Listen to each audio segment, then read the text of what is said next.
গতকাল রাতে আমার সাথে ঝগড়া করছে, ঝগড়া করে বড় গলা করে বলতেছে আমাকে নাকি তার দরকার নাই, আমার কোনো হেল্পের তার দরকার নাই, সে নাকি নিজের কাজ নিজেই করতে পারে। তো ভালো কথা, সেই সকাল থেকে দুপুর পর্যন্ত কি জানি কি খুঁজতেছে, তাও না আমাকে জিজ্ঞেস করবেন, আমাকে জিজ্ঞেস করার দরকারও নাই। আর আমি যে চার্জার লুকাই রাখছি সেটাও নাকি আমি বলতে যাবো না, দেখি আমার কোনো দরকার ওনার হয় নাকি ফ্রিজের ভিতর চার্জার খুঁজতে, আলমিরাতে চার্জার খুঁজতেছে।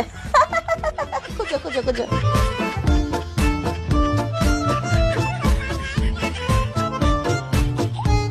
এই ছেলেটা আমাকে বিয়ে করে কি পরিমাণ শান্তিতে ঘুমায়, কত নিরিবিলিতে ঘুমায়। আচ্ছা, সে যদি অন্য কাউকে বিয়ে করতে তাহলে তো এরকম শান্তিতেই ঘুমাইতো না। সে তো তখন ওই মহিলাকেও বলতো তোমার কোলে মাথা রেখে আমি দুইটা শান্তিতে ঘুমাইতে পারি। বেটা ধোঁকাবাজ।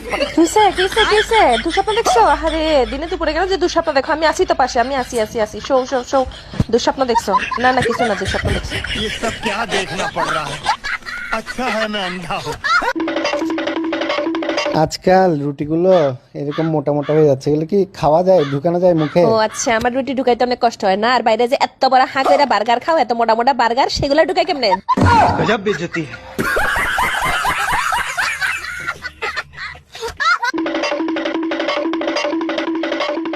ও এই ছেলেটাকে নিয়ে আর পারি না, এই ছেলেটার মাথায় বুদ্ধি শুদ্ধি কিচ্ছু নাই। তুমি কি এইভাবে কোনোদিন এটা ভিজাইতে পারবা? দাঁড়াও আমি ব্যবস্থা করতেছি। মানে এত বড় মানুষ, একটা মাথায় কোনো বুদ্ধি নাই, এটাকে যে একটা বড় বলের মধ্যে ঢেলে তারপরে চুবাই চুবাই খাবে, ভিজাবে, মানে এই বুদ্ধিটা পর্যন্ত মাথার মধ্যে নেই। ও তোমার এত বুদ্ধি! আসলে তোমাকে বিয়ে না করলে আমি কত কিছু শিখতে পারতাম না। Cheers cheers.